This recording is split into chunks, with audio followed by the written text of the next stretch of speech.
This video, let's take a look at what Revit Architecture's interface looks like, and we're using Revit Architecture 2021 version. It has a couple of differences from previous versions, like the generative design aspect of Revit Architecture. So when you start Revit Architecture 2021 or any version really, this is the first interface that you get, where it's divided into a couple of sections. This startup screen is divided into a couple of sections. The first part, for the first half of the screen, it has the last projects that you opened with Revit, and these are the ones that come default with Revit. So I haven't really opened or worked on a new model on this particular version of Revit. So this is the sample architecture project that comes with Revit, so you can open it up right away. Then on the bottom part of it, we have the families section. So if you had opened any families of Revit, and we'll talk more about what families mean in Revit in a later discussion, but just know that there are things called families. They are kind of similar to what we find in the 3D warehouse, where we can download models of fixtures, furniture elements and such. It's a little bit similar to that, but there is much more to a Revit family than what we find in rudimentary software like SketchUp. And on the left hand side panel, you have a couple of commands that you can use. The first one is the open command. So if you have a Revit model on your computer, you can open it up. You can create a new file. If you have any families that you want to open up and edit it, perhaps you can do that as well, or you can create a new family. Then there are recent files here. If I had any recent file, that should come there. And BIM 360, we don't necessarily go into BIM 360 as much as we would like to, because it's a paid service, and it's even for students you have to pay. So we're not really going to focus too much on BIM 360, but when we get into the work share aspect of Revit, we'll talk more about BIM 360 and other options that we have. And there are some helpful links for you here. And on the top right hand side, you have the sign in. So you can sign into Revit here by clicking here, and you can sign into your Autodesk account. You should have an Autodesk account if you downloaded the student version using your student email. That would be your Autodesk account. So you should sign in to that in order to use some of Revit's features. Then you have the App Store, the search feature, and help, and other usual elements that you see here. You can click here, which takes you to Revit right away. And it doesn't have any elements in it. So we would want to use our screen, the front screen, in order to start with a template. Now Revit comes with a bunch of templates pre-installed, so you can go into those templates and use those templates or create work based on those templates. So that's what I'm going to do first. I'm going to go into the model section, and I'm going to say new, and when I click on new, a new dialog box should pop up saying new project, and it's giving you a drop down here which says there are a couple of template files that you can use. So if you drop it down, there are a couple of options for you. We have the metrics, we have the imperial. Now if you're using an older version of Revit, this might be a little bit different on how the templates are appearing and such, but for this purpose, for this version, we can see a bunch of templates in the imperial and the metric version. The imperial version works with feet and inches. The metric version works with centimeters and meters. So in the US, we usually use imperial. So I'm going to go with the imperial, and there are two templates that we'll be using this semester: the construction template and the architectural template.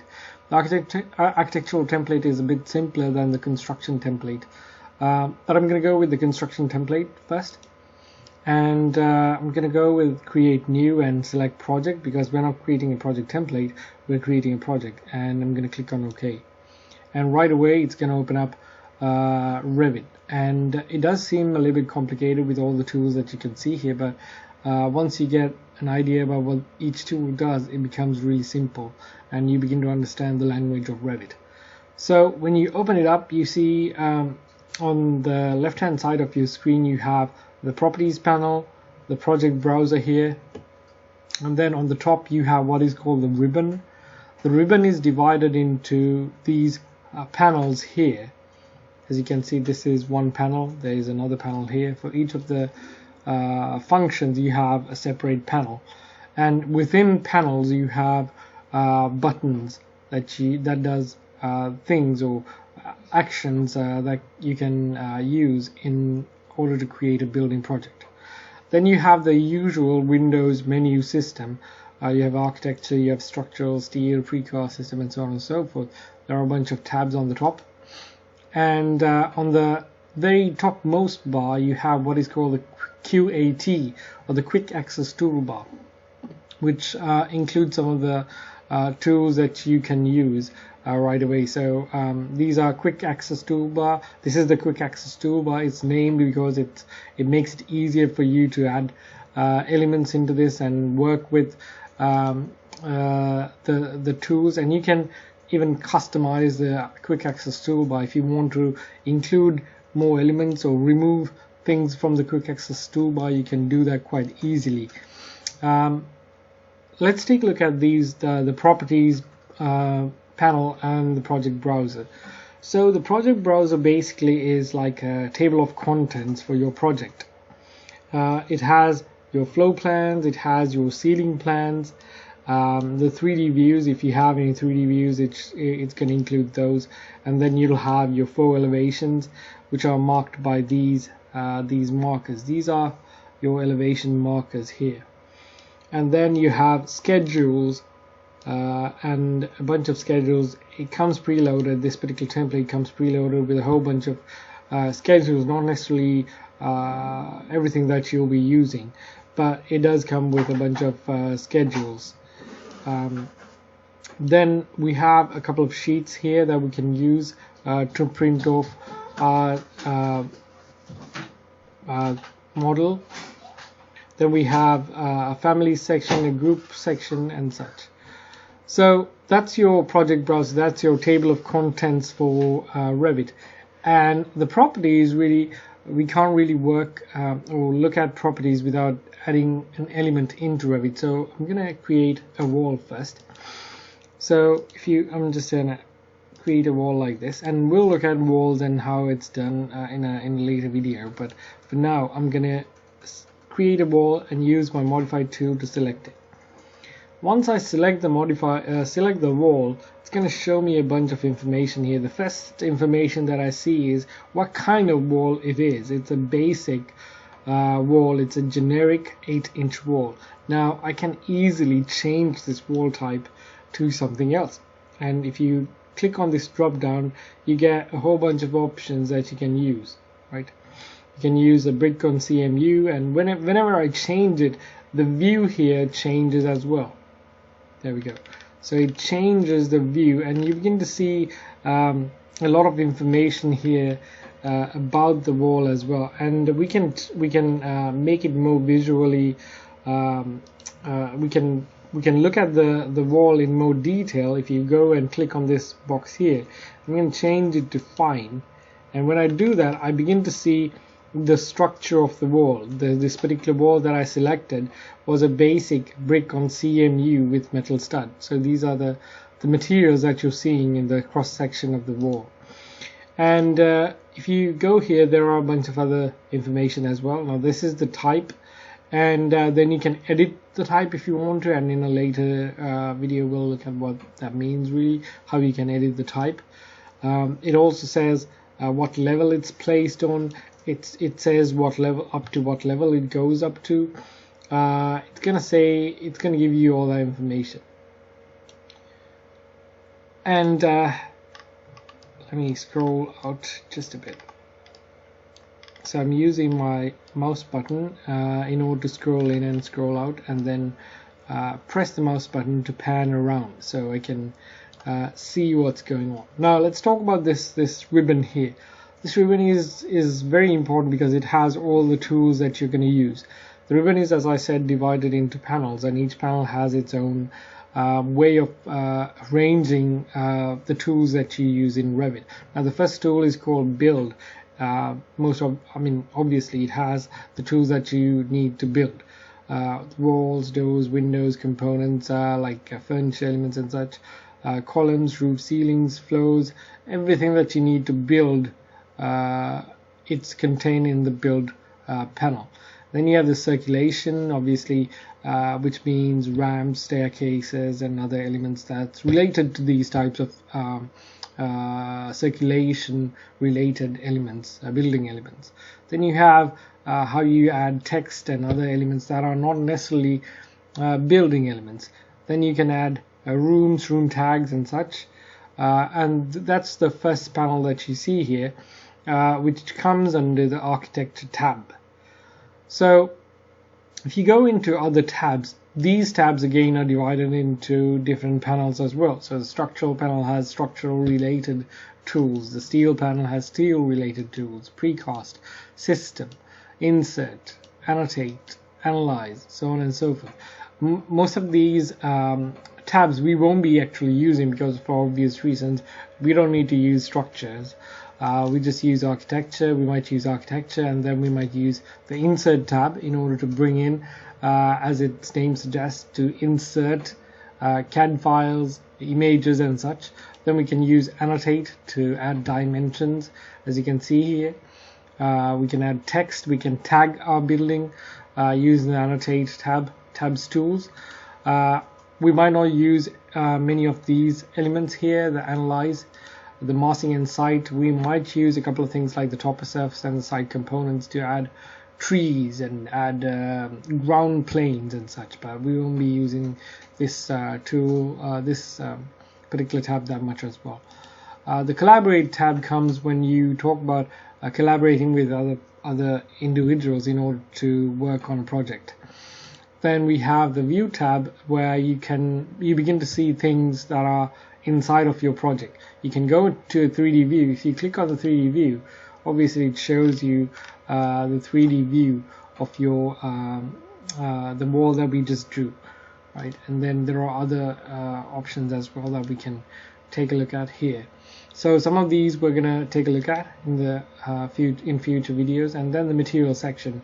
You have the materials, you have object styles, parameters that help you see or visualize your project more accurately in different ways is located in this manage tab. And we also have the Dynamo plugin. I'm not really sure if it's a plug. It should be called a plugin or not, but it comes with Revit, and it's kind of like Grasshopper, where it's a more generative design tool. It's a visual generative design tool. I think that's what they call it. So we won't be looking at Dynamo too much, but just know that that's located here. Then there are add-ins. If you add anything to Revit, third-party elements like a plugin, that's going to come inside of this panel here, which is called Addins. Enscape has its own toolbar because it serves a greater function for us, and kind of similar to what you've seen in SketchUp, it has kind of the same tools really. So you can actually select the view that you want to render, kind of like the scenes in SketchUp. You can select this the view that you want to see inside of Enscape, and then press on the Enscape button, and it should take you to that rendered view. And then you have the VR headset option as well, then the asset libraries, exporting videos, exporting screenshots of your image or rendering your image, then other elements like general and visual settings, very, very similar to what we've seen in SketchUp.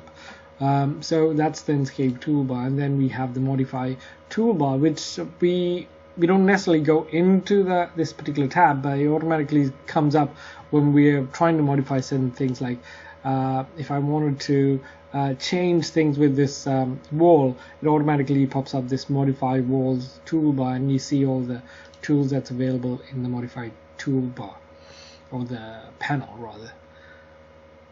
So that's basically these sections covered. And also in the bottom here you have a couple of tools that we will be using.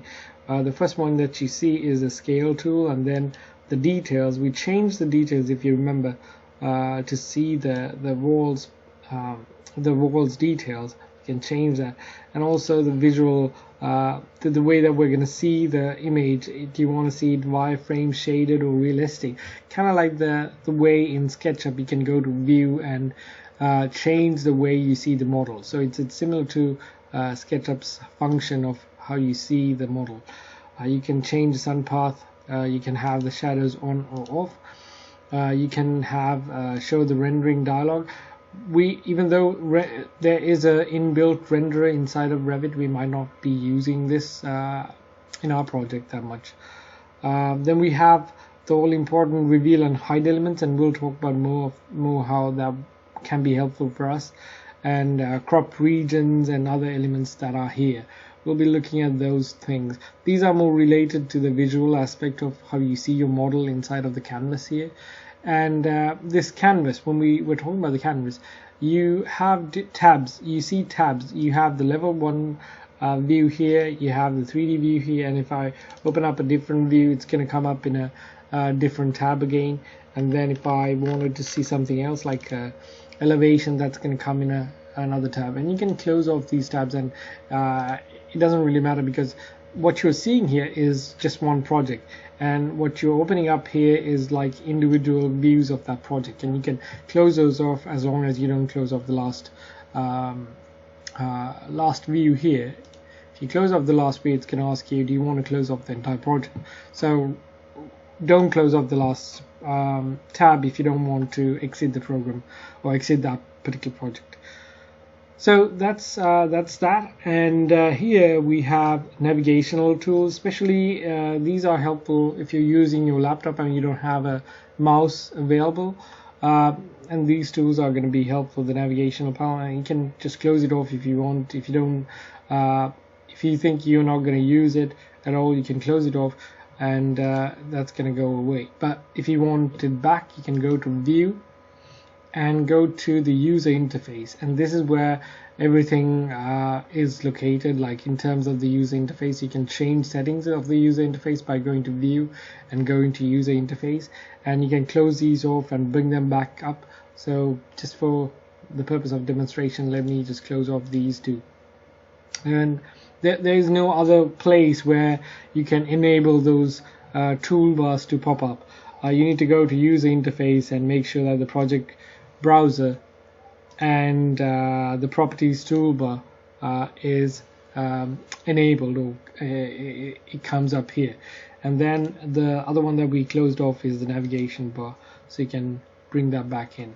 The navigation bar, you can zoom using this zoom tool, so you can go here, you can click on zoom 2x, you can zoom all to fit, you can do that. You can previous pan zoom, you can do that. So there are things that you can do with this. And then we have the steering wheel tool that we use, so you can use the pan tool like so, and then zoom in, zoom out. Especially it's going to be useful if you're using a laptop, as I mentioned previously. And if you go into a 3D view, the zoom tool or the navigational steering wheel, it changes. It has more options available right now, so you can orbit around, you can zoom in and zoom out, and you can pan, you can rewind the different views that you've been looking at. So you can center the pivot if you wanted to, like so, and you can do all that, all those fun stuff. I'm gonna close this off for now, and you can also use this view cube. I won't recommend you that you use the view cube, because sometimes it makes your model